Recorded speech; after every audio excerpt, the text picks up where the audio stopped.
For more, let's bring in political analyst Michael Geoghegan, who is standing by in Victoria to give us his take on the premiers. And of course, your own premier, John Horgan, was there as well. He continues to be in a bit of a precarious political state, running this minority government in Victoria where you are. Let me ask you, first of all, about the interprovincial trade barriers. That's kind of interesting, where people will be able to take a booze, more of it anyway, across provincial boundaries.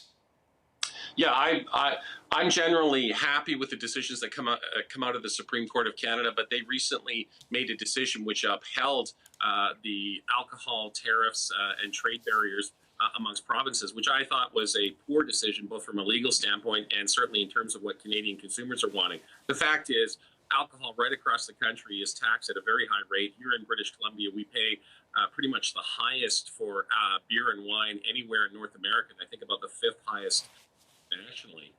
So I don't think lowering interprovincial trade barriers is going to create some kind of mad alcoholic rush. I think what it does is it reduces an irritant, and it also, drives home the fact that, before we negotiate all these free trade agreements with other countries, it perhaps might have been prudent for us to get our own house in order. That didn't happen. So at least after the fact, let's lower those interprovincial trade barriers so we can make the most of our economic situation as a country that's only about 1/10 the size of the United States in terms of population. Yeah, it's a great point. And getting away, Michael, from this sort of entrenched protectionism we sometimes see.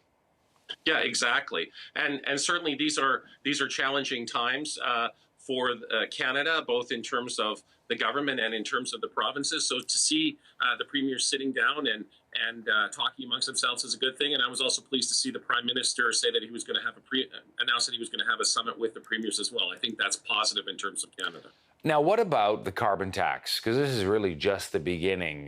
We were listening to both Scott Moe of Saskatchewan, Doug Ford of Ontario with one position, and John Horgan in BC, a very different position as well. Horgan saying the carbon tax actually works, has not damaged BC's economy. Saskatchewan and Ontario saying it's going to be bad for business. And the Prime Minister trying to figure out, I guess at this point now, how much of a headache this is going to be. Yeah, it is a conundrum.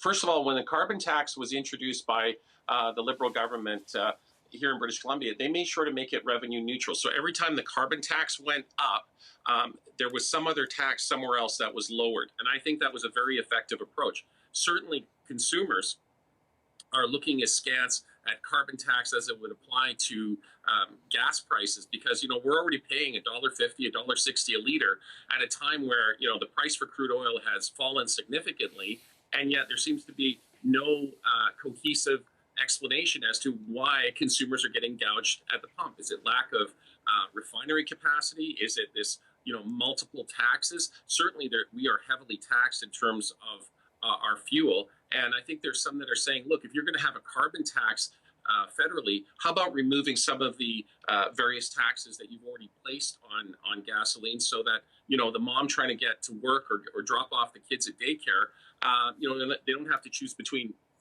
filling the car and feeding their kids. I think that's where a lot of Canadians are at, and I think that's something that the premiers and the Prime Minister need to take into account.